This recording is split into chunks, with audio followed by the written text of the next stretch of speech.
I guess we can do a call to order now, so welcome everyone. I'm just looking at the agenda on my phone, so I'm not texting or anything. So starting with the approval of the minutes from May 17th, 2021. Did everyone get a chance to look at the minutes from May? Yes. Mm-hmm. Did anyone have any edits or changes or additions? Two super little things in the financial report under letter D for fees. Okay. So one, two, three, fourth sentence, there, touchless, and credit card payment, it might be these? Yes. I think we're supposed to say these, yeah.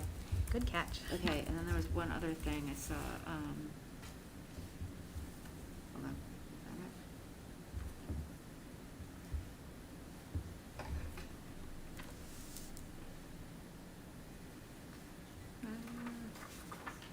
I didn't highlight it, so now it's gone. It was under the director's report, may I look? It was under the what? It was under the director's report, I thought.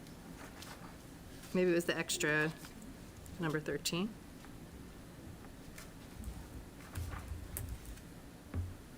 Under professional development, there's a hanging number. I'm looking, sorry, it just jumped out at me and then I've lost it. Oh yeah, that's What is it? the extra 13 Yeah. under E. Professional development. Like it's a Yeah. blank.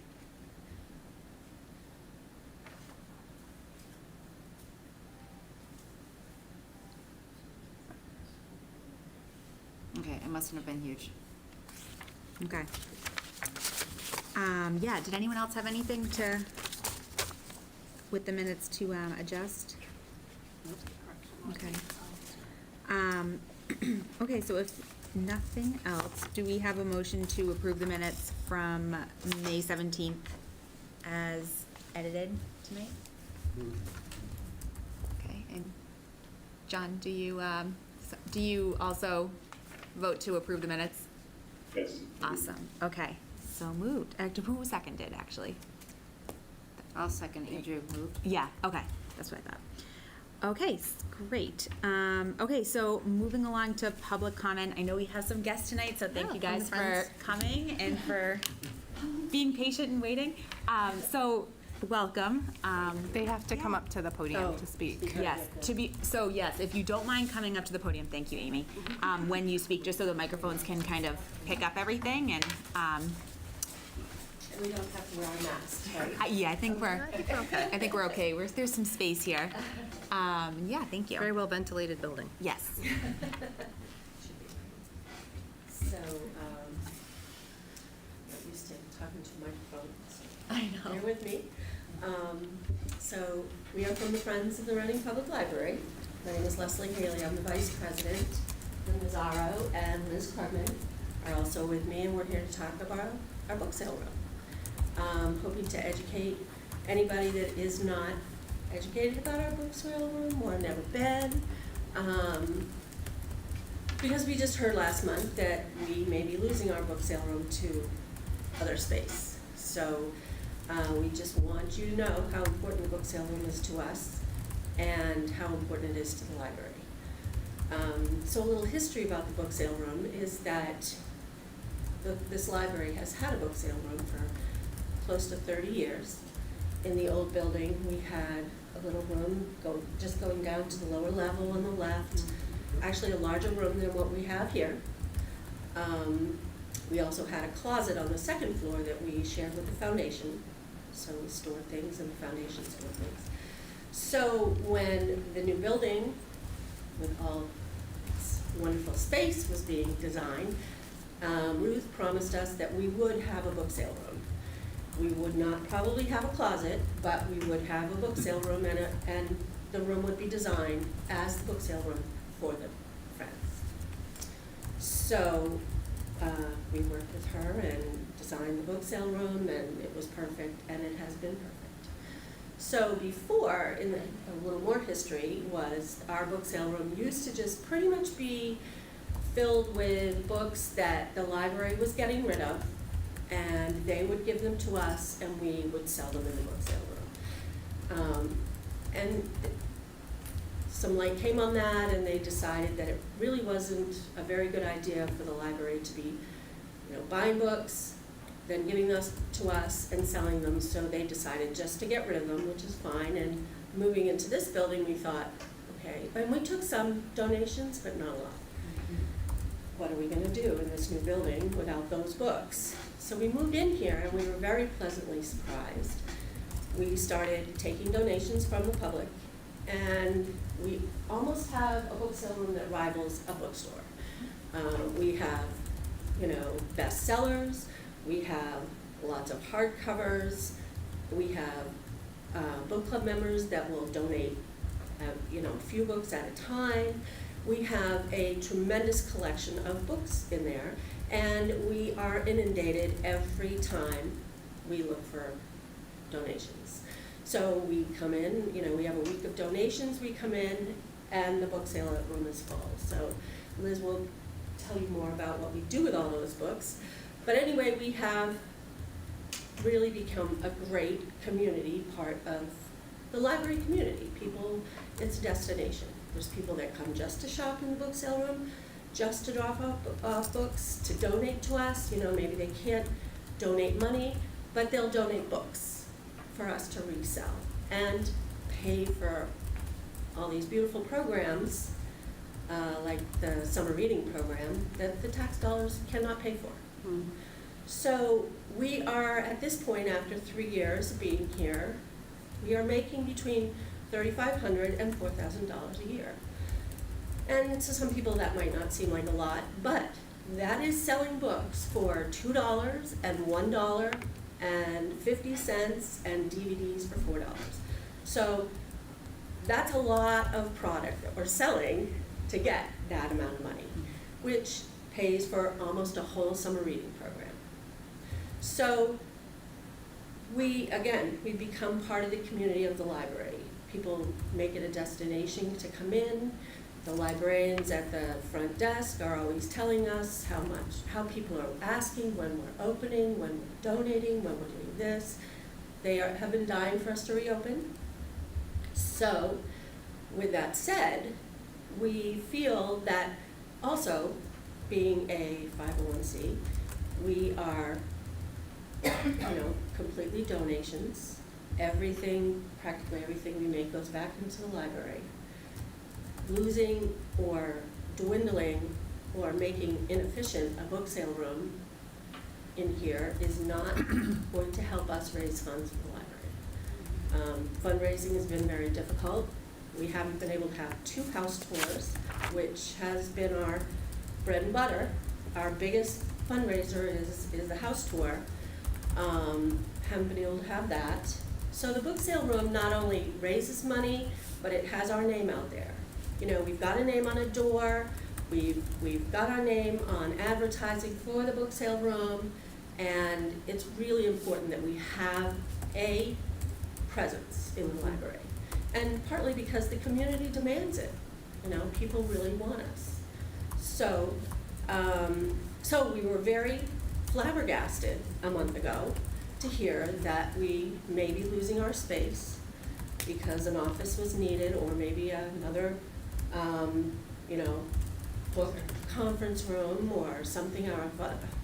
We never in our dreams thought that this space that was designed for the Friends in this big, beautiful library that has all kinds of space apparently is being taken away after 3 years. So that is where we stand right now. Yeah. And every dollar we don't make or can't make is not going back into the library. Mm-hmm. So, that has to be part of your thought process too when you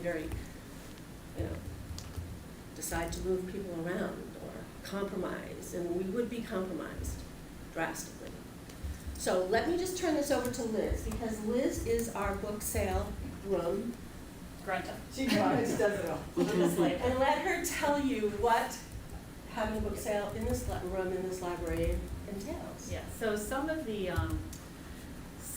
uses of that room, mainly it's our book sale room, and I know Monette and I talked about this, and I know Linda also brought Nina up to speed on it, but that room gets used for a lot of things. It gets used for our book sale room. It gets used, we use it for meetings, like quick meetings where we don't have to reserve a space if we're just counting money, or which, you know, we do once a month or once a week sometimes.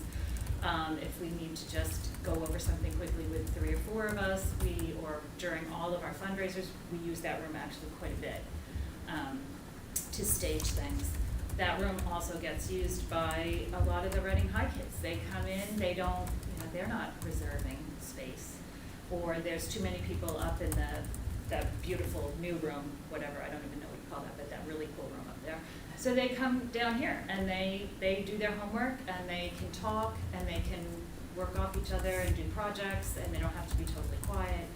And so pretty much, certainly during exams, that room gets, there's someone in there. And I have to say there's someone in there a lot, because when I'm coming in here to put books away, there's kids in there. And when we've come in for meetings, we've often had to throw them out because they're there.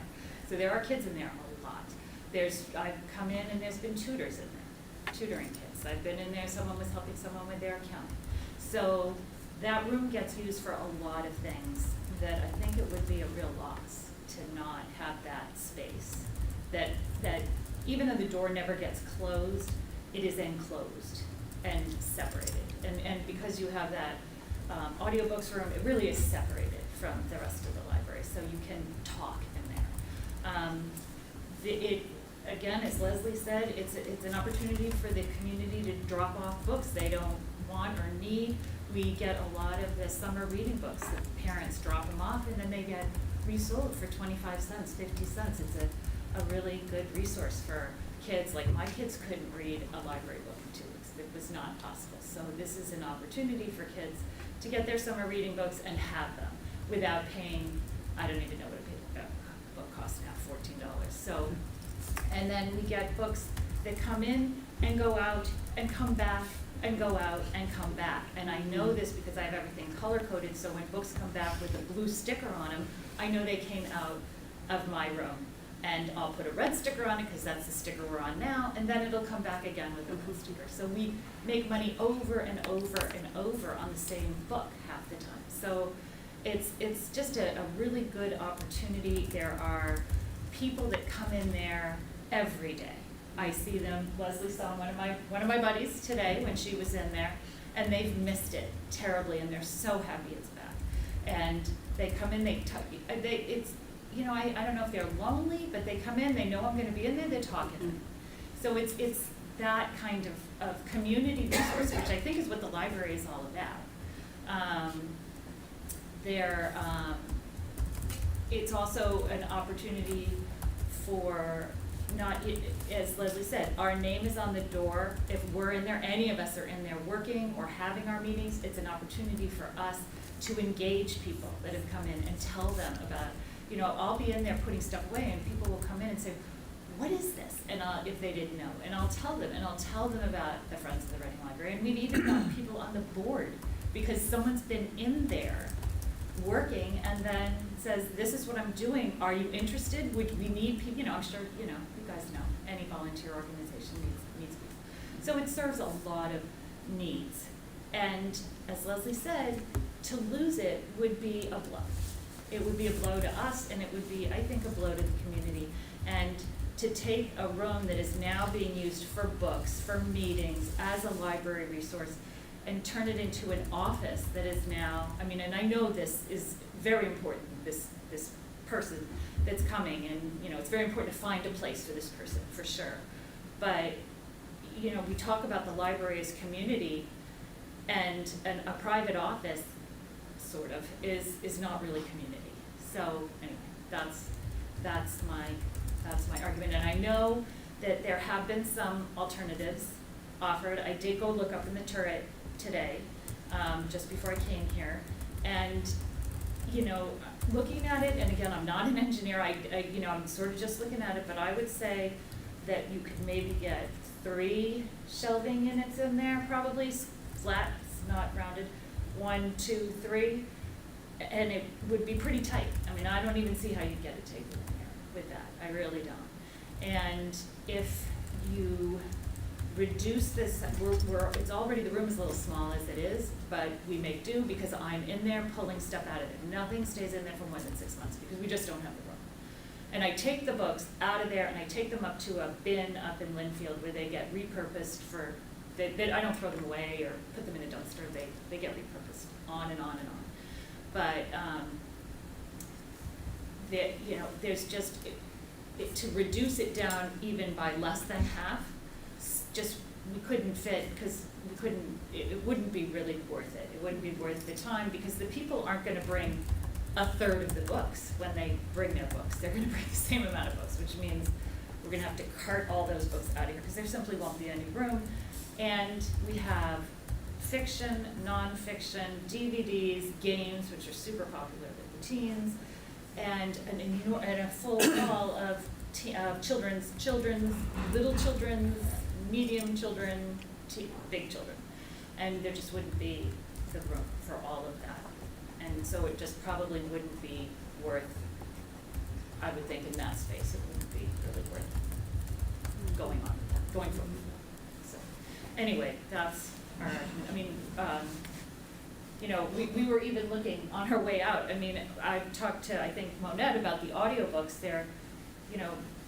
That space that's in front of that, we could move there and find a place for the audio. The audiobooks could go in a turret. There are not that many of them.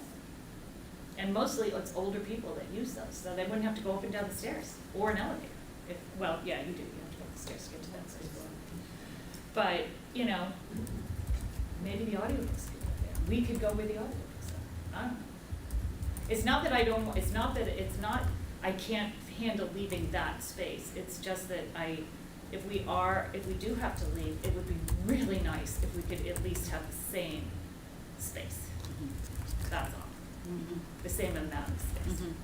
And as we talked about, we don't need a door. It's not really necessary. We don't close it, so that's not an issue. It's just the wall space. So, and the table is nice. The table's nice for me when I'm putting books away to have that table, and it's nice for our meetings, the kids, the tutors, the accountants. We put signs on when we have events. Right, exactly. We use it for advertising. People drop off, they can put things there. Exactly. So, I don't know, Linda, you took care of the room Yeah, before, yeah. so you have real history. I do have to say that Liz does a much better job, because when I took care of the room in the basement, we got a lot of junk, and we did not keep it 6 months up to date. So we really have the best of the best, and I think that's why we're continuing to make good money, because the books that are in there are good books that people want. So that's really all I have to add, other than, I've been on the board for a very long time, and it is getting harder to raise money. We advertise for the house tour. There are fewer of businesses to bother to ask them to help support us. So we always try to be creative, but we'll have a wine tasting, and it's all of us buying cases of wine, and we make $200. This room makes good money every year with the effort of people in the community. With no donating their expense. books. There is no expense. It is pure profit. Which means all that money just flows right back into the programs. So I don't know if you have any questions, anything you want to ask us or tell us? John, do you have any questions? No. I'll just So we're say, asking that. I have a real soft spot for the library book sale type thing. I bought stuff in the book sale room, and Yeah. I shouldn't even tell you guys this, but my parents retired up to near Booth Bay Harbor in Maine, and they have a house next to the library up there that's basically the size of the library, just for book sale. It's like a whole house. Right. Wilmington has that Wilmington too. does Yeah. that too. Yeah, And we could that's- get a house We could next do door. that, yeah. We'll take it out. Well, and like I said earlier, it's, it was dedicated space for us, created for us, and we're only into this building 3.5 years, maybe not even 4 years. And we are trying, people are trying to shuffle us around, which was just, and not even anything we ever thought about. Because we thought that was dedicated space. We give the library a lot of money, and we do it all on volunteer time. So, it just was really really disheartening when we heard that after such a short time, we were possibly losing our space, which is small. Again, smaller than the space we had in the old library. So, you know, we just ask that we be part of the conversation.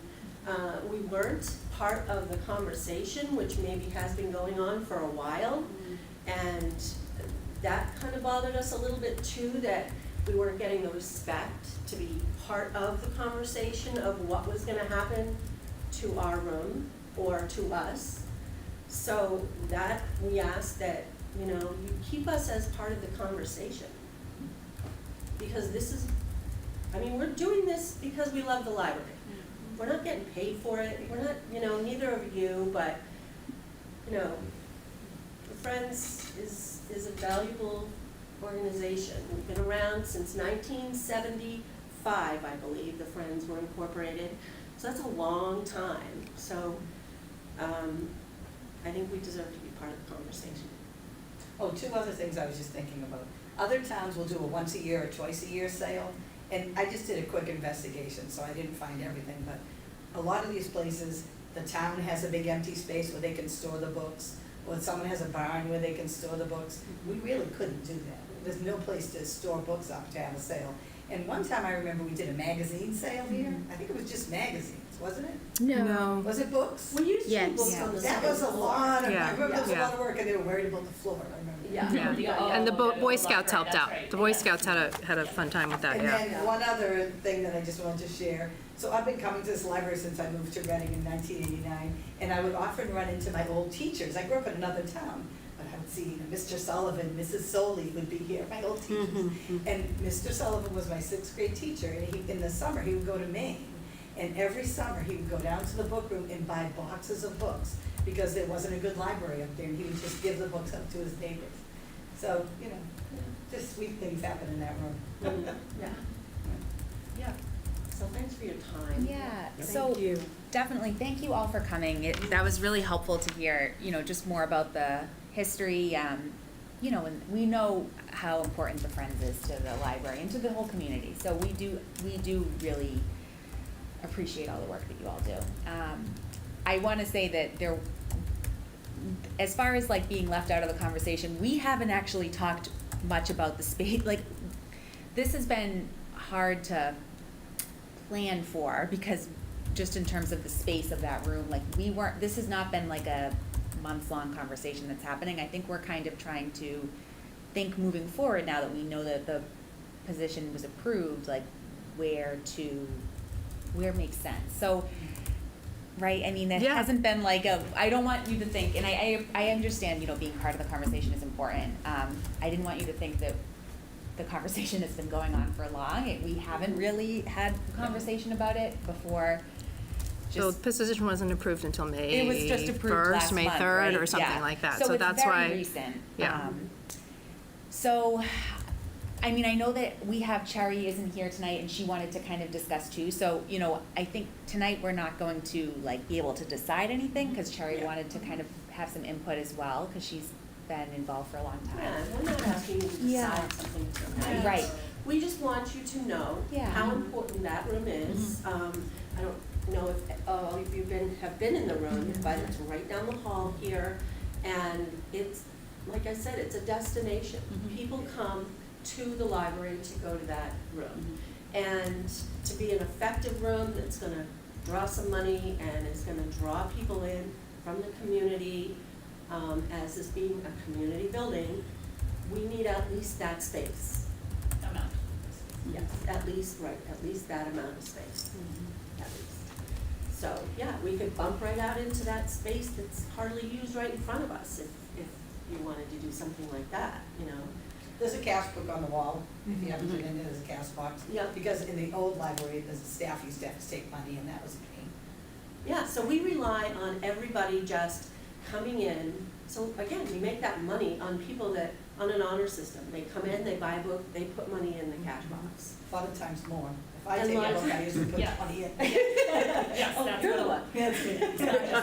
A lot of people do that. So, yeah, Oh, another funny story, a couple of times people said, I'm looking for this book, have you seen this book here? And I'll say, not here, but if you go upstairs, they have it for free. I get that, but I do get that a lot. Have you seen this book? Have you seen, a lot of the times I haven't. I do have. Yeah, we have some amazing books in there, so. I think your request to be part of the conversation has been heard, absolutely, and it's very fair. I'm sorry that you felt like you weren't part of the conversation before now. Our hearts are in that room, if you can't tell. No, and that's awesome. I mean, that's what makes a good volunteer, is to have your heart in whatever it is you're spending your time on. Yeah. So that's come across loud and clear. Thank you. And we'll definitely make sure you're part of the conversation going forward. Thank you. All right, well, John. Our work here is done. Thank you. Thank you for coming. And nice to meet you all. Yeah, you Nice too. to meet you.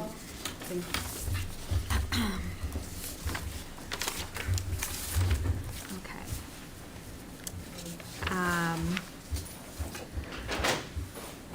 All right, so there was no, thank you guys for Thank staying. you. Bye-bye. So no other public comment from any emails or anything, right? No. Okay. No, we Nope. checked everything, we haven't done anything. Okay. Okay, so I guess we can move along then to the FY '22 officer election. So I guess this process is new to me, obviously. I mean, right now it's obviously me as chair, Monette as vice chair, and Andrew, are you secretary right now? So, yeah. Yeah. Until further notice. So, I mean, I am happy to, we could do the same roster if anyone has any other ideas or suggestions. I don't know. I mean, I'm happy to continue taking The this only role. thing is that you're not supposed to be, if in an election year, I don't think you're supposed to be the chair or vice chair. Does that sound right? Oh, I wasn't in this election, though. No, but I guess, will you be next year? Like, if you Oh. don't win, will we be without a chair? Like, or will you hold power your final year? I think I have a 3-year, though, and it was last year. Okay, that's fine. I think. Oh, look at that. Yeah. She's all over And it. I think I expire the year after Nina. No, you guys are both the 23rd. Oh, we are? Okay. 2023, According yeah. to this. Okay. Yeah. So you're good, that's good, that's Okay. fine. John and Cherry are up next year. Okay. So John can't be an officer. So, yeah, I mean, I guess we could, does anyone have, I don't know, can I ask if people have a thought on? You can have a discussion, you can ask for a motion and Yeah, do we- then have a discussion, or you can do it, yeah. I mean, does anyone We have? came to the same slate as last Yeah, year. do we have a motion to, all right, Andrew, do we have a second? I second. Second, thanks, Monique. Andrew makes a motion to keep the same slate as officer, the current officers, to keep the current officers. Thank you. Seconded by Monique. Monique. I'm gonna do that all night, but both the M's had to go right next to each other. Think of that. I hadn't thought of it, but now that you say it, boy, that's going to be confusing for people. So, all in favor? Aye. Aye. Awesome, thank you. John says aye. All right. So, all right, the warrant approval process. Yes, so this is sort of me. Thank you all for your patience. This week was probably a little confusing because we were starting to meet on purpose, in person, but then, and then John was going to be here, so we wanted to give him the ability. So prior to this, we have the big yellow folder, which comes to our in-person meetings, and everybody gets to look at that. That means that we have a warrant at least once a month, and then every other week in between, on the off week, we would do a second warrant. So when we do those warrants, obviously, you've seen over the last year, and Monique over the last couple of months, sometimes the warrants are larger, sometimes they're smaller when we do them every single week. There's not a particular amount of extra work to do it every single week, but I suspect at some point, having a live signature is going to be back and required. Although I can't guarantee that. I don't know. Obviously, it's pretty easy just to say, hey, I approve this. But it is important for us to have a procedure. So whether that procedure is a warrant every single week, every other week? And then if it's every other week, is it available on Friday, which you can sign all weekend, or come to a meeting and sign on Monday? We have to figure out the logistics of that. Part of the reason this is really important is because you all are the check for my and balance for me. I actually, for the first time in a long time, I think I had signed my reimbursement probably for my school thing. And accounting said, well, you can't approve your own reimbursement. And I said, well, I don't. I submitted to the trustees, and you all say, yes, that's okay. So it is part of it, this is your financial responsibility. The way that it goes is all the accounting needs everything in place, all the warrants that you get by Tuesday. So it was okay that we met Monday because you could get all your signatures and we could run it over to accounting physically on Tuesday. Remotely, we also gave you the option, we would say, or even in an off week, we would leave the yellow folder on a Friday, a Thursday or Friday, and you could sign it all week and then all weekend. So that gives you that ability to review rather than trying to scramble to get the documents. There's no extra work. I don't know how to say this. I just need to be able to figure out, like, okay, every Friday or every other Friday, there's going to be a warrant left either in the drawer, sent electronically, or whatever. Mm-hmm. One of the things I noticed this time, John, I'm going to say John, but like Cherry. So if we had the warrant available last Friday and John and Cherry knew they weren't going to necessarily come to the meeting tonight, they would have had the opportunity to come in over the weekend and sign the warrant. So in the event that we don't get a quorum, which every once in a while happens, then I'm calling Andrew's wife and asking him, can he come in? Can I get an extra? Can I bring it up to your house to get that fourth signature so accounting can pay it? So my recommendation was to do a warrant every 2 weeks, have it available on I get it Thursday night. It's available on Friday mornings for in-person signing over the weekend. One of those times, you can just not bother to come in the weekend and sign it if you're going to be here for the meeting. And the other time, your signature would just be appreciated. So that would just still require you to come to the library twice a month. Mm-hmm. It gives a little bit more flexibility than the meeting. If you can't make the meeting, you can still review the finances. But I'd also like to talk about, if you aren't going to be able to be in a meeting, like if you're just gone for the whole weekend, is it something that we should be sending electronically, as I did with Cherry? I said, we don't need your signature, but maybe there's things that she would or you would like to see, just to have the electronic version of at least the Munis warrant report to see how much went out. Maybe it's not that important. And then, so basically that's the warrant discussion. And then I was just going to talk a little bit about the P card, but I'd love to hear what you all would think would be most convenient, most efficient, and most fiscally responsible. So it sounds like what you're proposing is almost reverting back to what we had before with the added, we now have some flexibility with knowing how to do it electronically because we had this 15 months of doing it electronically. And I would always have it available on Fridays, basically. Okay. It would be every other Friday. And then, and then if you wanted it electronically, you would put in a special request to say, I'm not going to be available, but I would still at least like to see it. So that's what I was going to propose. I mean, I think that makes sense, right? Mm-hmm. And then there isn't that, it avoids that scramble if there isn't a quorum on there. Where Yes. you're like, oh no, so, and I know that that's happened in the past. Like, I remember in the before times, like, Catherine would be like, we still need one more signature. So, it would kind of avoid that. Yeah. So, I mean, to me, that makes sense as long as it's not, making it too complicated for you, right? Like, it's no more complicated than what we do now. Okay. So the onus would be on the trustee, and we'll have to write this up for Cherry, but the onus would be on the trustee that if you're not going to be signing it, that's fine. But if you want to see it, then you have to specifically contact me and or Catherine to say, I'm gone for 2 weeks. I'm going to miss the thing, but I'd still just like, could you just send me a copy? Yeah. And I'm happy, and we're happy to do that. But we will assume that you can come in and do an in-person signing twice a month between a Friday a Friday, let's say, whatever, 9, and then a Monday close of business, which for us would be 9 o'clock. And that way Catherine knows that whatever Monday, whatever's in that box on Tuesday morning, she can take over to accounting or the Yeah. drawer. So that, I think that seems to be some, and it's hard because, we do ask you to come in on the weekend, which is not always convenient, so. Will you utilize the same drawer, or is that now not going to be comfortable for people if we're going behind the I desk? think it'll be okay. Okay. I think the drawer will be fine. I think if you choose to wear your mask, you'd be, a lot of people will be happy with you. Okay. But it's not required. We don't require masks as long as you're vaccinated, so. Okay. The staff wear them because 50% of the population that comes in here is under the age of 12. Yeah. Right. So we do it for safety for the kids. Yep. I know you said it would be written up.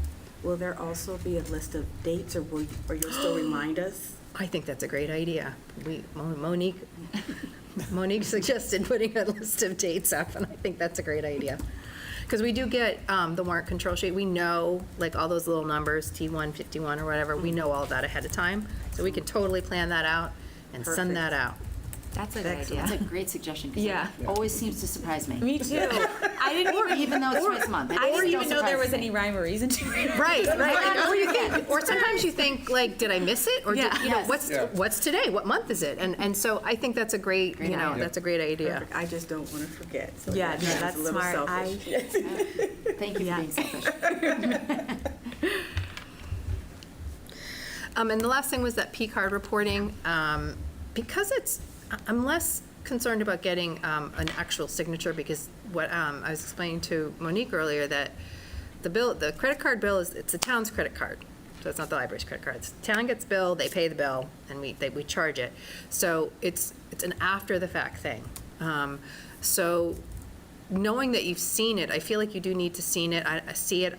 It's up to you whether do you guys want to see it every month and have a signature, or do you just want, I could just send it out in an email that says, hey, here it is. So what's going around now is sort of the full statement with every single piece of paper. Yeah. What's too much? Is that enough? It's not any, we have to pull the report together for accounting anyway, but it's,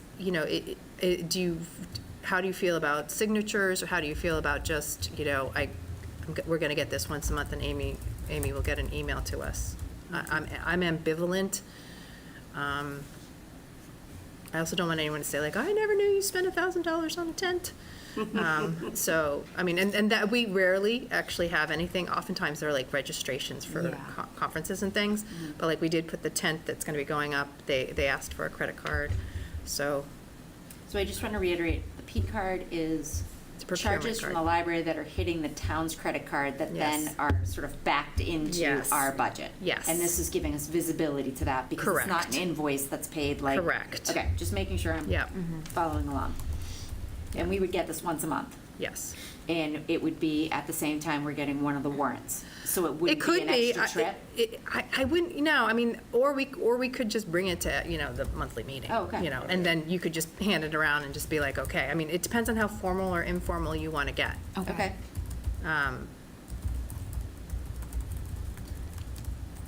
It's something that honestly, we've had the P card for years since Ruth was here, and we just never really ever ran it by anyone. And I think it was, about a couple of years ago, we were like, huh, Yeah.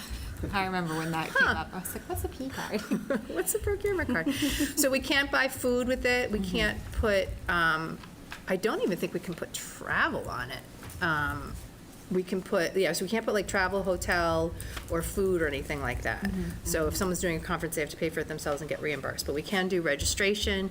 We can do it for software and licensing things that are, as long as they're tax-free. We have like our MailChimp account on there. So some of those subscriptions, Zoom, I think we do on the credit card, because they don't want to offer us POs and things like that. We also can't use it out of the country. We had some vendor that we were trying to like purchase a plug-in or something for the website, and they were out of Australia, so we couldn't do that, so. What is the flip phone? It's what we don't have anymore. That's probably the last month you'll see that. That was the jitterbug. We had a couple flip phones that we used, basically for the reference on call while we were remote. people didn't want to use their personal cell phones, which I completely get. Yep. So we just had a phone that was not their favorite thing. And then Cherry had one as well, so she could call in for things. So we just, it was a service. We actually thought about putting them into our library of things, but they're a little bit difficult to manage. Which is kind of ironic considering they're supposed to be They're supposed to be super, super easy to Right. use. Yeah. They're for Yeah. older, yeah. But, yeah, our librarians would get instead of calling the library, you'd call this 401 number, or whatever it was, and they could answer there, but they do reference from home. But we don't do that anymore. Yeah. I mean, I think once a month, if it's at a meeting too, would Yeah. kind of, and then if there is any questions, or, like the jitterbug explanation. Right. No, that's perfectly fine. I don't know, I mean, then at least we all kind of hear it, so to me, that seems, That makes sense. That's fine. Yeah, okay. And then that just gives us, again, that gives us the deadline of having it ready. If the statement comes in at the end of the month, we need to have everything in place and ready by the second Monday or the Friday before or something, so that do you want it in the packet or, no, probably not a packet. We could probably just bring it. yeah, I think that just works okay. perfect, yeah. Great, that's fine. Great. So warrant every other week, we'll get you a schedule. It'll be in the drawer, available by Friday. If anyone wants it electronically, they can email us. Okay. And that's great. This is really helpful to us because it's like kind of also the cobwebs of how we used to do things, and why we used to do things. So thank Yeah. you very much. Yeah. Definitely. All right, so, I think next is the meeting schedule for this upcoming year, with the holidays. So, I think it looks like it makes sense. I mean, we have to vote on that though, You right? do, So- and it has to be for the vote. I mean, on that, which isn't to say you can't change your dates, but in general, we vote on it and it gets submitted to the town clerk's and the town Yep. manager's office. It's also a really excellent time when probably Cherry would say something like, I think March 14th is actually a Tuesday. I know, Amy. I'm sorry. But I think I triple checked it this time. Yeah. So, but it doesn't mean it's perfect, so if anything jumps out at you, I do know that the February, March meetings always have the same date because they're Yep. unless Yep. it's leap year. But I believe that, yeah, so Tuesday, November, and I checked it against, we do have in the trustee policy, we do obviously recognize a lot of the holidays, the religious holidays, so I did check it to make sure that nothing seemed to fall on any of the Jewish holidays in September and October. We're usually fairly free of that. The school committee usually has a harder time with that, but. Okay. So, I mean, it looks good to me. Do we have a motion? Does anyone have any comments on that? Does it look good? I think it looks good to me. Do you have a motion to approve the meeting dates for 2022? So moved. Second? Okay, all in favor? Okay, awesome. Cruising along. Yes. So I think the next was, the holiday schedule, so. Yeah. With Saturday holidays, so, okay, was there anything with the, So the only, Yeah. couple things, and just, Michelle, I don't know if you can do this, or I guess I can do it on my phone, I just didn't want to be rude and do it. Martin Luther King Day looked early to me. January 7th, that looked early. That does sound I wrong. feel like That it's does like the sound- week It's probably supposed to be after. the 17th. Okay, See, this is why we do this. yeah, good okay, call. yep, that looked early to me. Yeah, Um, 17th. This is 17th. Thank you. Good catch.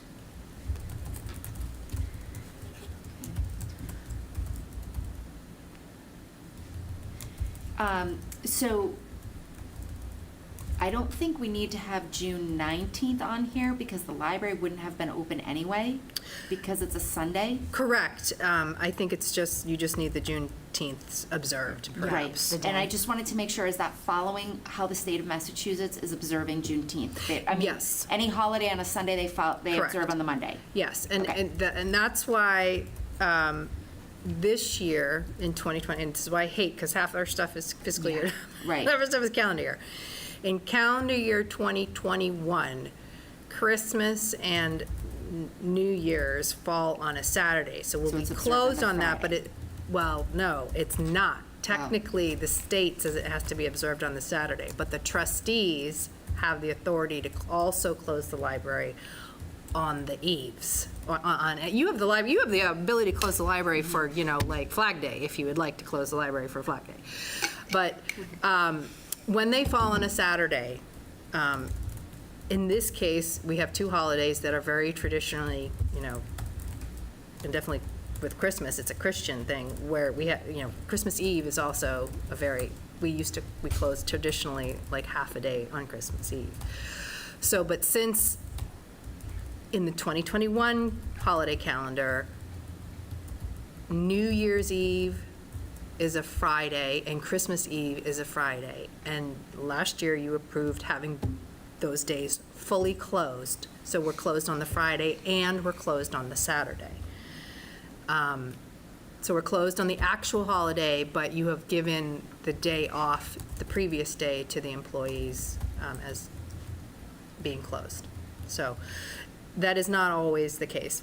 Once every 7 years, they fall on a Saturday. So Yeah. Saturday, when you have the holiday on the Saturday, it is a little strange because the state says you only have to represent it on the Saturday. Right. If the town, if as a paid employee of the town and we're issued the number of holidays. Attention, the library will be closing at 8 o'clock. Great. We owe those people the holiday time anyway, so now they can take the holiday on the Friday. That makes, because I must work at do the it. state office, and so that means that I won't get any, we'll just have Saturday and Sunday as the holidays, and then, because we work Christmas Eve till 5, so, Right. and then we won't, that's awful. Now I'm gonna try I that think, until- I will for the next say year. this, so and I am, worst case scenario. totally open to changes, but yes, Christmas Eve, New Year's Eve, and the day before Thanksgiving, the library has either closed at 1 p.m. or in very rare cases such as this, been closed for the entire day. And most of that predates my time, but as I understand, and things change, and we do live in a 24/7 world now, that was because it was like deadbeat slow. Yeah. So we were really asking people to stay here till 9 o'clock the day before Thanksgiving, because we're open till Wednesdays, Yeah. Thanksgiving, or 9 o'clock if Christmas Eve was on a Monday, Tuesday, or Wednesday, or Thursday. Stay here till 9, not a soul in the building. And everyone's like grumble, grumble, grumble, which, I totally understand. We've also learned from COVID that we don't have to be in the building 24/7 in order to still provide service. You could have programs or something, I don't know. I think also we live in a time when we need to be very sensitive to the fact of if we're doing this for certain holidays, are we doing it for other holidays? So I just, yes, we are a highly, our town is made up of a fairly large majority that is one particular religious observance, but that doesn't mean it's the only religious observance. So if I have a staff member who's like, I need to take this day off as a holiday, I'm like, well, sure, you can do that, Yeah. So I think it's just something to think about. Probably we should talk about it, more.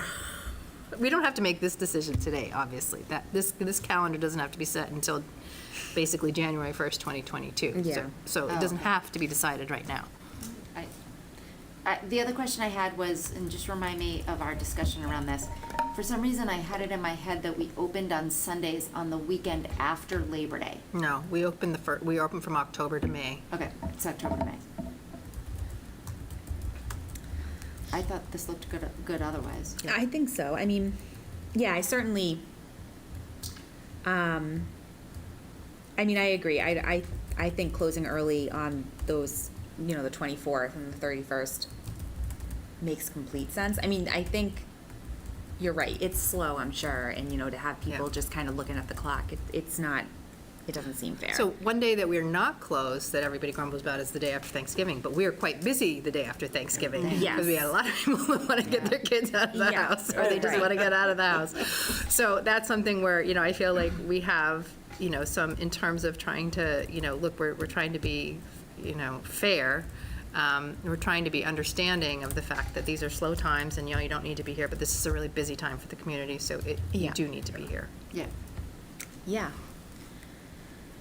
I also would say Want to write to your state legislators and ask them to change Columbus Day to Indigenous Peoples' Day. I know, I yeah. have no problem with that, but until they change it, I have to write it down as Yeah. Columbus Day. Yes. I know. I mean, I think this looks good. I know that, I don't see anything that I would necessarily change. Does anyone have any thoughts on ways to change this, or how do people feel about this schedule? I think the schedule looks good. So I if we think make the- conversation has been good. Yeah. So I'll take the Juneteenth, Yeah. the line off for it, and then I'll just make the 7th into the 17th, so as corrected. So move to approve the calendar as corrected. Thank you, Andrew. I'll second that. Thank you, Nina. All right, all in favor? Awesome, thank you, John. Yeah, that looks good. Yeah, and I think, we just voted on it, so I won't say anything else. I think that looks good. All right. So, okay, the financial update. Oh, yeah, the rest is, should be out of here by 8:30. This is great. Right, so really quickly, there are no really outstanding issues to report anywhere. Basically, I would say that I'm working, I think I said this last time, I'm working very closely with Jamie Penny. We are working to make sure we spend our 13%. We just got the summer reading lists from schools, et cetera, so we are in the process of making sure we have online, digital and physical copies of everything that's needed there. The trusts continue to creep up, so they're doing well. And I still have not met with the treasurer. I have that on I have a feeling I'm not going to get a hold of the town treasurer until after the close of the fiscal year. So that may have to wait to figure out what we can do with some of our funds. I have spoken, and these were some gifts, very directed gifts that came in during the month of May. The Reading Lions Club does give us money every year. In general, we try to spend that on large print books. These last 2 years in particular, the materials budget has been interesting because of COVID. And it's, as you know, it's caused us to rethink how we divide up our digital and physical resources. I have spoken with Nina and Monette, and they were both very helpful, and I'm going to work on giving some guidance on how other ways that we will be spending some of our gift money, and laying that out over a few year period. Specifically gifts, directed gifts, as well as state aid and some of these trusts, so that people know that when they give money, they're giving it for a purpose. Mm-hmm. Yeah. Sort of just not to support the gift fund in general. I also wonder too if, even in like a post-pandemic world, if there will be more of a demand for some of the digital services now that people know Yeah. what's available and Yeah. what's out there for those. So interestingly enough, Overdrive, who is the what we contract with for most of our ebooks, we have Overdrive, which we license all that stuff through Noble, and part of that includes our Overdrive Advantage account. Last year, Overdrive purchased a company called RB Digital, which was our digital magazine. So we had a separate subscription or whatever with digital magazine. So boom, now that's all rolled into Overdrive. They have just purchased Canopy, which is another. Oh, really? Yes. Okay. So, love Canopy. so I know, and so we're very curious to see how that goes, because right now Canopy is, it's like one of those, and you've probably seen it, like sometimes it's so much per month, and then it goes up, and then it goes down, because it depends on how many people, like basically how many days did people stay inside and watch documentaries. Yeah. And then it was a beautiful summer, and very, people watch less. So that is primarily a video streaming app, and so they'll be adding that into that. So we have to see how that's going to affect. We're still not sure whether that's something that's going to come bundled with our Noble contract, or whether it's something that we're going to have to add on to our contract, as we do with some Overdrive Advantage things. So it does seem like as soon as I figure out what we're supposed to spend, I look back at the year and what we're going to spend, then all of a sudden the vendors change, and now I have to refigure that, because we basically had been spending quite a bit of money on RB Digital to get all of those magazines, and the way they rewrote the contract, we paid much, much less. So then I was like, oh, yay, we have lots of money left over to spend on more digital books, which is great. It just was sort of unexpected, so I had to redo the budget. So there's a lot of movement in some of these things. There's also, I believe, Acorn TV, which is a UK service, has something for libraries, and we are also thinking again about, I think it's now called LinkedIn Learning, which used to be lynda.com. We were going to do that, and at the time LinkedIn said they were not going to adhere to our third-party privacy services requirements, but they have since changed that. I think there's a lot of kickback from libraries, pushback from libraries, so I think we're looking at that as long as we can provide, as long as they're willing to agree to our third-party privacy requirements. Basically, it says, if you come in through the Reading Public Library, they just know you as 21995, blah, blah, blah, blah, blah. And they don't send any of that information anywhere. Like, you don't have to join separately. So it takes you out of the commercial loop. As of right now, is Canopy still, Yes. it's still on its own for right now? It's still on its own, and my guess it'll be a good 9 months to even a year before we see what happens with Okay. that, because it's a lot of lawyers involved, and Yeah. no offense to the lawyers in the room. All right. So that brings us, if there's no questions about the finances? Okay. No, I think does that bring us to the director's report Yeah. then? Yeah. So as we're here in person, we're here. And we will be hosting, actually, I think there's a FinCom meeting. There's going to be a permanent building committee meeting here in July. The facilities here are, we're right now for the summer, we are only basically opening up to town meetings and things. While we figure it out. We've had a couple inquiries from people who want to, start booking the meeting room, and I think we do want to revisit the meeting room policy. Michelle's looking at that right now. And I think even before COVID, we were like, okay, maybe we just say there's no restrictions, and you can meet here as many times as you can meet here every week if you want. I think you all have been talking about different purposes for that. I think with this new capability that we're testing out here, this does require a special subscription that maybe we can convert the Zoom thing that we had into this special thing called a Zoom room, and there's this equipment that you get with it, and it has microphones, it has the camera, it has speakers, so that you can have these multiple party meetings. So that might be something for us to look at. But we do require face coverings for non-vaccinated visitors. We just tell them that and strongly recommend it. We do actually respectfully and really strongly request that adults wear masks up in the children's room, particularly to protect our littler visitors. I did want to let you know that, a couple weeks ago, we had just had an outdoor program. 2 days later, someone calls up and says, little Susie was just got a COVID.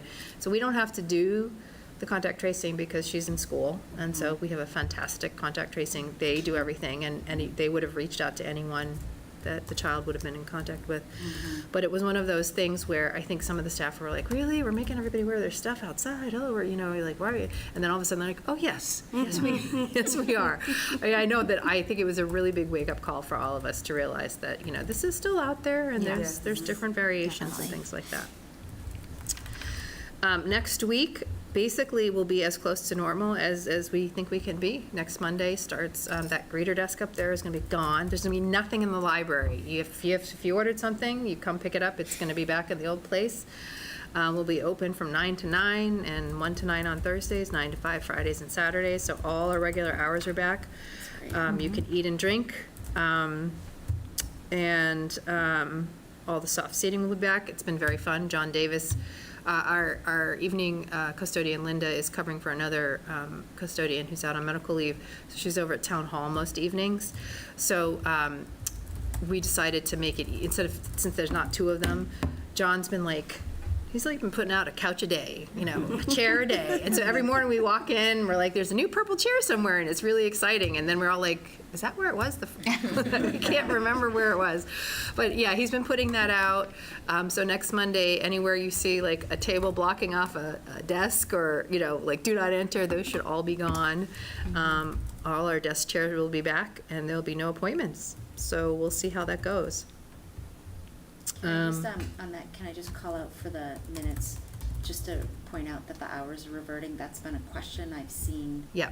Like on the Reading Parents Network a couple of times, and so for anybody who's reading our meeting minutes, if we can just call that out, that Yeah, our hours are going and back. We've been trying to do publicity, so and we send out our newsletter tomorrow, so I'll make sure we do that. Perfect, thank you.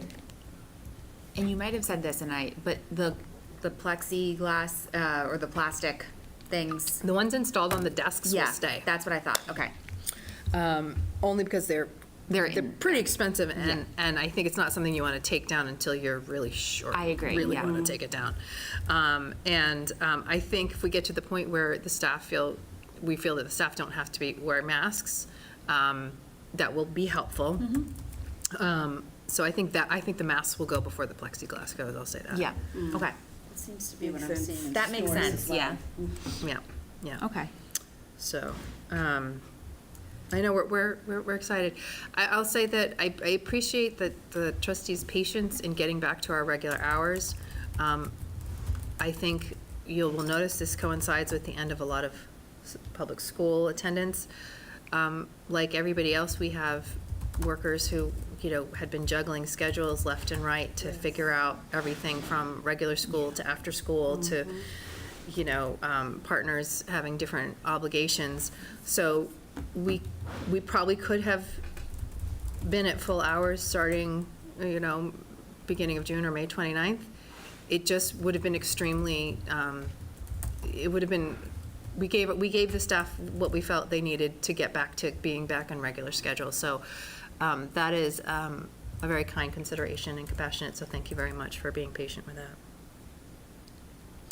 that. We were busy in May. We were on target for a lot more browsing appointments, but we stopped doing that on May 16th. I would say, Michelle, we have a lot of walk-ins. We have Oh, yeah. people coming in all the time. You can see it now. People have definitely returned, and it's really nice. I love it. That's good. Yeah.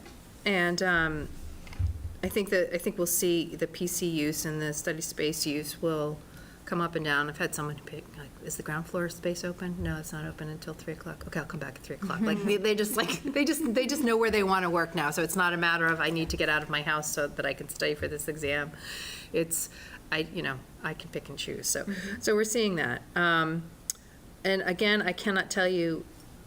For May, considering the circulation is just incredible to be at 86%, because we're at, I think 90% of our hours and doing 86% of our circulation. So, and I did get the staff to bring us down from 67 64. Oh, good. So, yay, staff. Good-looking program. God bless the staff. They are amazing. They are absolutely amazing. And then every time we turn around, it's like, oh, have you thought about doing this? What if, troubleshoot something, and we end up, I'm like, well, started out trying to cancel one, but now we have 4. So, and Have then. you been able to bring back some of the services that you provided to, like Pleasant Street? Yes. So I think they're really looking, I think there's this push to, have our programs back with in person, particularly with like our book groups and some of our older groups. Just trying to handle that, making sure that we're very careful about that. The services like deposit collection that I think is that what you're talking about? We would have over there. Yeah. We will absolutely do that now that they're open. Good. I think they just opened this week. Yeah. Yeah, they Yeah. got a tent and they're open this week. Kevin Bowmiller has been in. He walked around and we had a lot of talks about. Actually, Ally has also setting up a meeting, I think, with the staff there, just to talk about some other ways that we can support either people that aren't getting to the Pleasant Street Center. Yeah. I think we've realized there's some gaps in our services, and sometimes the gap is between Pleasant Street Center and the library, and sometimes it's a little intermingled. So I think there's some resource gathering that we can do there. So Ally's been working on that and connecting with the Pleasant Street Center staff. Great. Then there were just some other highlights. We got out there at the YMCA event. We were excited to get out and have a booth or a table, whatever you call it. That was exciting.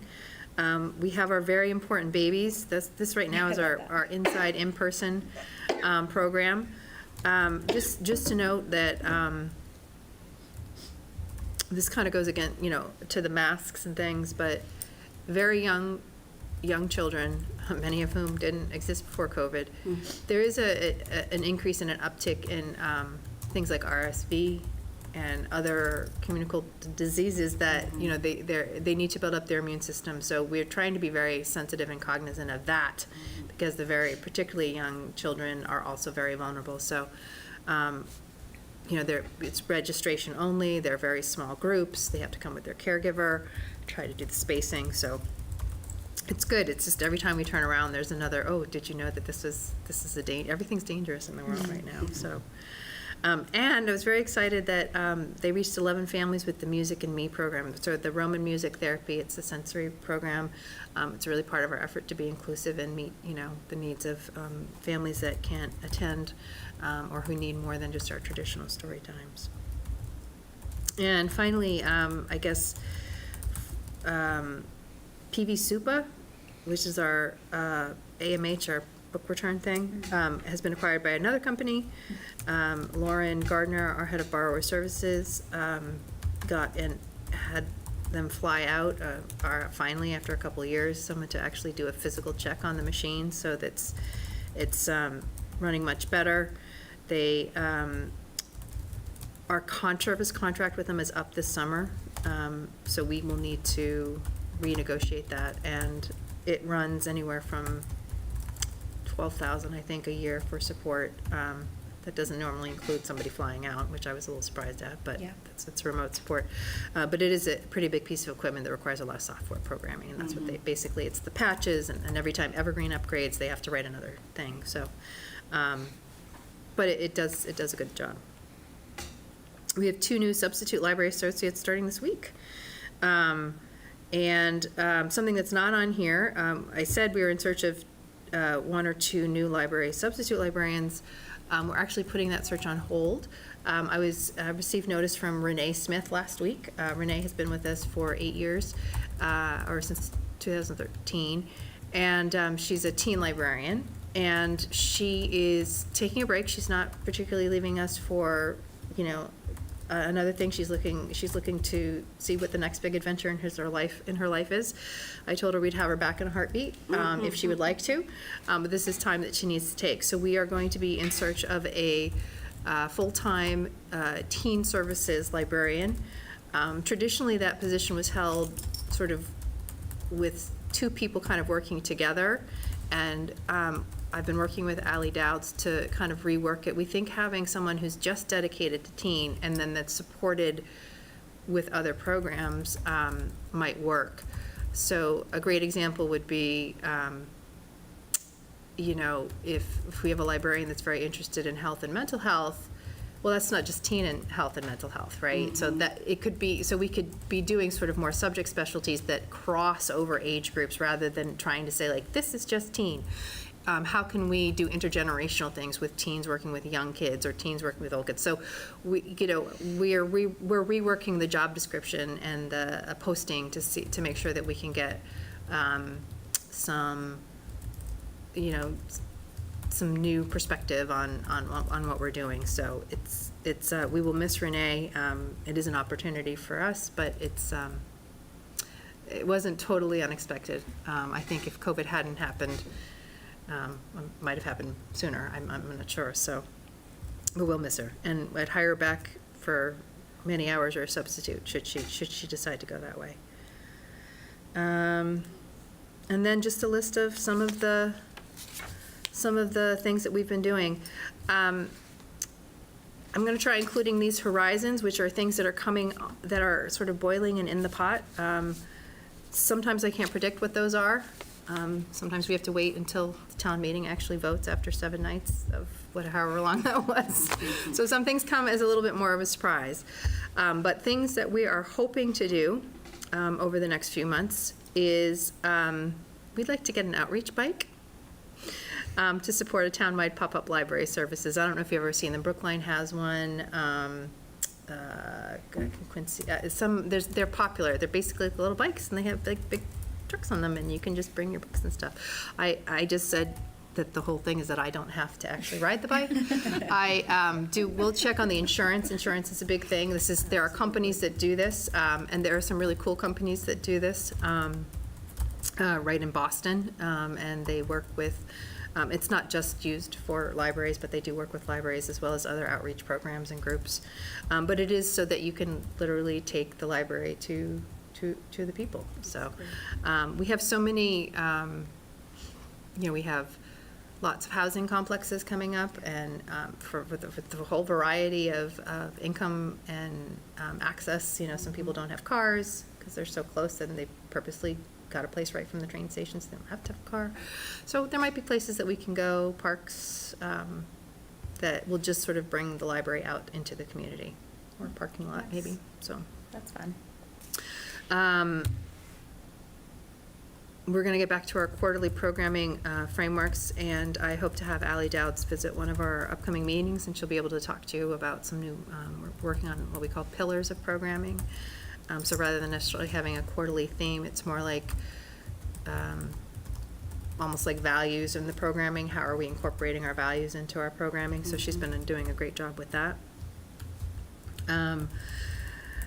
Upstairs, a little bit early, Theo Bester is applying to be an Eagle Scout, working on his Eagle Scout. We have the sew bags, and that's a project that we have out, and it will be out, I think, for a while. And we have also been working on an ESL collaboration project with Ms. Carla Pinocchio, who may be related to somebody in this room, with the Adventures of Chompy the Rabbit. And of course, my first question was, do we have to get a real live rabbit? No. Because we already have two gerbils, or two hamsters, two gerbils. They're like, no live animals will be, I was like. He's supposed to be their friend. Yes. Chandler and Chumley. Chumley's friend. And then there's Chompy. But there's going to be postings all around, and that'll be coming out. And that is specifically, again, to work on our inclusive programming. It's very cute, yeah. Yeah. And we're doing some collaboration on environmental programs. We're working on planning our microfilm digitization. The librarians are working on a library desk concert series for the fall. I asked them to send me these things, and I realized as I was putting them in, I had way more questions. I was like, maybe I should ask more questions. And the last thing that's not on here that I just wanted to touch base with is that last week I did, two things actually. So last week I attended the Climate Advisory Committee. One of the things that we have been talking about, and is on my list of goals, is to really look at our outside spaces and how we make those learning spaces. And we've been talking about it as a staff. And if you think about 35 staff, I have 35 suggestions about, and they're all very good suggestions. We've also reached out to the Garden Club, but reaching out to the Climate Advisory Committee, I'm trying to put together, hopefully by this summer, early fall, a core group that would help us at least start working on what the mission would be. I mean, it could be something like, we could have a working solar panel or a working windmill, or it could be a sensory garden, or it could be a victory garden where we grow stuff for 6 months out of the year. Is the mission the Climate Advisory Committee's mission, or our mission with them? The mission of the garden. I'm going to have a representative from the Climate Advisory Committee. Mission of the garden. Yes, and so we need to figure out the purpose of what our spaces will be. And because we can't be all of those things that I just mentioned. So we need to narrow it down on what we want the outside space is, how it can be sustainable both in the advisory sense, in the climate sense, but also sustainable so that we don't have librarians going out there trying to water the garden every Tuesday. I mean, how are we going to sustain a garden? So working on the outside space is pretty exciting, and that includes the patio. And if you have time when you come in next, Lisa's Learning Garden is up on the patio. She has zucchinis and cucumbers and peas and tomatoes and basil, and kids can come in and they water the plants and they write a log, like what they saw, what they've noticed has changed. They're plant ambassadors. They're plant ambassadors. It's this really wonderful thing. She's said she's brand new to gardening, so she's learning with them. And so we'll see what we get up there. So so we have all that's another thing that's going on. The second thing, it's same night, Wednesday night, if you hadn't heard, there has been an update on 59 Middlesex Avenue, which I never know where I am in this building. It's across the street. Thank you. It's that way. So as you know, there used to be the Daniels House. The select board approved the use of the proposed use for a teen recovery center. They gave a lovely presentation, which was quite helpful, and then there was a Q&A period. And just as a side note, I appreciated how they did, I don't know if you could do this in real life, but at least on Zoom, they took all the questions and they didn't answer any of them. They just wrote down all the questions. Because then you started to see a pattern in questions. You're like, oh, that question is a lot like this, or I can answer this question and this question together. And then once all the questions were in, the people responded to the questions, and I thought it was really helpful because it didn't turn into the he said she said. It wasn't more like a debate or discussion. It was just like, here are the questions and here I can give you the answers. So I appreciated how they did that, just as a methodology for handling a meeting. It looks like they're going to be working on that. It'll be ages 13 to 17. If it goes forward as planned, these will be kids that are not they're not coming from, I don't believe they're coming from emergency rooms or detoxing. They will have been through that process. This is voluntary. There's not a lot of outdoor space or recreation space there, so they plan to use the community, which would probably include the library and on the one of 17 parks I think we have in the community. But the students will be supervised, etc. And it's all, they gave out the ratios, so that meeting is online somewhere if you want to follow up on that. So we'll have some new neighbors soon. And that, I think, is it. Okay. All right, thank you. So any other business that we have tonight? I'll just mention that Monique and I are going to meet this week at some point. We're going to get started to start the initial hiring plan and outline for the new equity position. Yeah. And, I think we'll just start with the two of us and then maybe figure out who we need to add for checking in, and we'll grow it as needed. Great. That's awesome, yeah. I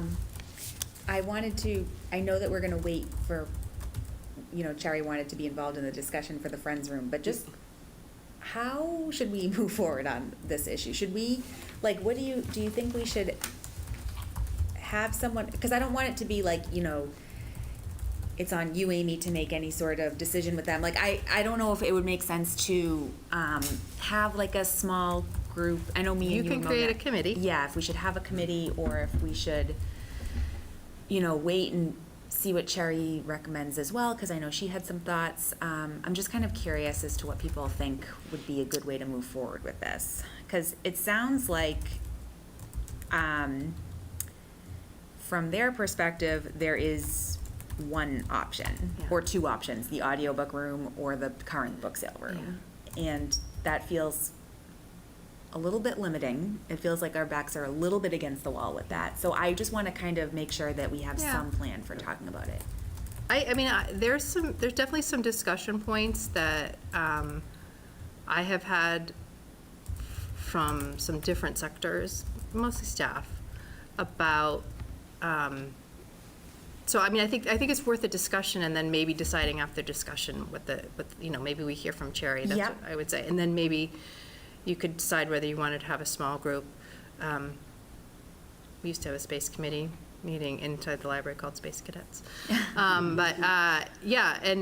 we can just look at all the options. I mean, I think I've told you we're going to need an office space. Right. I mean, I think I want to make everyone happy. I respect, I'm glad they came tonight. It was good to hear from them. I obviously respect the work they do, but you know, it's important for us to have some flexibility and options as well with the space. So I just want to make sure that we have some room to talk about it. Yeah. But we can wait till see what Sherry, you know, I know she has good insight as well into things like this and has known the friends for a while. So yeah, I guess to be continued. Yeah, I think we'll put it Yeah. on, we'll put it as an agenda item for Yeah. July. Okay, perfect. And then, you know, discussion. Yep. And then we can discuss, and then you can decide if you want to do anything about it. I mean, Yeah. you know, I don't know when we'll be hiring somebody, so. Right, yeah, I know it can take some time. Yeah, it can take some Yeah. time. So I really appreciate your help, because again, we have the space that we have, so. Oop, And if the, There and he if is. we form a committee, only 2 Right. trustees correct. can be on. You can have 2 trustees. Yep. Okay. And, you know, and maybe it's 2 trustees and, you know, like 2 staff members, and, you know, maybe it's not Monette and Nina and not Amy, who've already been involved with the discussion, you know what I'm saying? Like, maybe we Yeah. figure out a Yeah. different way to get a different perspective and thoughts about it. So I'm open to anything. Okay, great. Or it could be the same group, it's fine. I Yeah. feel so- like one thing I heard tonight was, even more than being wedded to that specific space, which I understand their passion for that space. Yeah. But is, if it's not that space, to have equal space, meaning square footage for books, or square footage for materials. One thing I was gonna ask was if that includes potential storage space, and but I didn't want to open up a can of worms without Right. discussing it Right, with you first. Right. Because you have what's on sale, and then you have like what you're bringing out. Exactly. So I didn't know if, I think it was more about the size of the space, but we are limited, so Right. I didn't know if size could potentially include storage space. I just, Yeah. Okay. you know, we'll see. But I think, you know, it's just, and I'm the first one to own that, you know, spatial awareness is not one of my strengths. No, mine neither. But it might be helpful to just really understand how much square Oh, yeah. footage that is. It's, and yeah, and we So that when talked we're this. looking at other options, we have that in our head, like, okay, it's. I know, and this. I'm laughing as the person who moved this entire library over to the other building, Yeah. and back, and so it's about linear footage, it's about, Right. right, Yeah, so, wall space. it's, yeah, so, Right. and not only that, you're also talking about how, you know, things are attached to the walls and things like that. I think one of the biggest things that you'll need to discuss is if there's any fiscal outlay, Yeah. we can't spend municipal money on that, right? We can't spend municipal money to raise Yep. funds. But we have gift money, so, you know, I think that's just something to think about. Yeah. I'd be happy to be involved in that if somebody else. I have a tape Yeah. measure at home. I have a tape measure. I think it's I know gonna be- Andrew has a lot of experience building, so. Maybe Andrew will build it. a small little shack that we can. I have attached bookshelves to walls. Well, trust me, the first thing I asked when they talked about the bike, I'm like, where are we storing it in December? I know, because the building is big, but it's open, there's not really that many little spaces, really. I know. Like when you actually look around, and we did take a tour, which was super helpful. Yeah. Yeah, but I didn't show you the super secret bases, no. The hidden tunnels. Yeah. Yeah, I think it will be good to put it on the agenda for July. So, right, and I would say the advantage to having, if you establish an ad hoc sort of space, whatever, committee, Yeah. Space Cadet Committee, the advantage of that is part of the strategic plan is to look at the overall library space. Right. You know, I mean, there may be things that, like, one of the things that we'll be looking ahead to this year is the local, I should have put that on the horizons, is the local history room, and we are looking, there's been, I can't remember if I've told you this, but, you know, it does much better when people aren't in it, right? Our local history materials stay at a more steady rate of, Humidity and temperature. yes. and all that good stuff. So they degrade, so while we were using it as a meeting room, some of those materials were degrading like at 4 times the rate. That's what we were able to find out. So, based on the preservation grant assessment and a couple other things, we'll probably be recommending that that room is locked and only used by appointment, which isn't to say it could be 5 people in there as an appointment, but it's just not like a teenage hangout in the afternoon like it has been, or Yeah. trustee meetings like it has been. So this might be our new trustee meeting. So, or you don't have to do that. That's just going to be a recommendation from the director and from the local history librarian. But, that's taking a space out of commission, but we need to look at the space and balance what the community needs are. I have no idea if there's any other community centers near or far long-term planning for this town. We've heard a lot of stuff about the Pleasant Street Center not really being conducive to seniors or whatever. I don't know what the permanent building committee is working on. So, and then there's schools, so there's a lot of different things to play with. So an ad hoc committee could look at everything from, do we buy phone pod, like little business pods and put them someplace so people can make phone calls with closed-in things. There's a lot of stuff like that we could look at, so. Okay. Yeah, that could be helpful. You know what I'm saying? Like, look at the bigger picture, not just the book sale room. It's not just the book sale room, but Correct. included in that, yeah. Right, I right. think And that's like, a good how are we idea. using the turrets, and how are we Yeah, using, right. our storage space and things like that. And Yeah. I will say this, that librarians are socially acceptable hoarders. I'm sure you've heard me say that before. But we do save a lot of stuff. So our storage spaces are full of a lot of stuff because we don't throw things away. I was trying to get rid of. We saw. Oh my God, When I the was like, is that a coffin. coffin? I'm like, is that a Do you coffin? remember? From Halloween. We had flake, there was like a wooden A snowman. wooden snowman, Oh. and they put hats and mittens on I it. tried to get rid of it, and it's still in It's still in the storage Wow. room. Yeah. I, Yeah. Well, not to date it, but we had that coffin back when Nina was a teen librarian, a teenager using the library. Yeah, it's been a long time. Yeah, I think it will be good though to maybe look around at the different spaces, Yeah. and I think that's a great idea. I'm So- glad that they came tonight. It was good to Yeah. kind of hear Yeah. from them, and I want them to feel Absolutely. included. I want them to feel Yeah. included. But I just, we it's a lot. We don't have a magic wand, so it's hard to we can't just create a new room. So I hope we Yeah. can find a compromise. And I think, and this is a where really good everyone's happy time. and feels good about it. This is a good time to look at space, because we've been here 5 years. Yeah. And if you look at just the technology that's changed in the last 5 years, and, types of programming that have changed in the last 5 years, it's a lot. It's a lot. So we need to maybe look at the space with a fresh eye. Yeah. Okay. Yeah. Any comments from the Peanut Gallery, John? No, just kind of letting it all absorb. I mean, it's the first I've heard of this, and a lot of thoughts going through the mind right now. One is just simply, it seems like a lot of this is almost the shock of it to feed folks. They've been in the space for a while, and reality is things change, needs change, and we need to take a look at that. I'm even thinking, I'm down here sitting in Falmouth right now, and Falmouth is a nice library down here. And they have a little nook in the front of the building where the Friends do their book sale. It's kind of like a turret, but smaller. And I don't know if they have a dedicated space, but somehow or the other, around July 4th every year, circus-sized tent in the front of the building and do an enormous book sale. So they're putting a book somewhere. But so that is raised as an example of, there's, where there's a will, there's a way, there's a solution here. So, and I think it's just early. Just need to understand better Great. all the different variables. Thanks. Yeah, that's helpful. All right. All right. So, I guess if there's no other business, do we have a motion to adjourn for tonight? Move to adjourn? Second? All right. All in favor?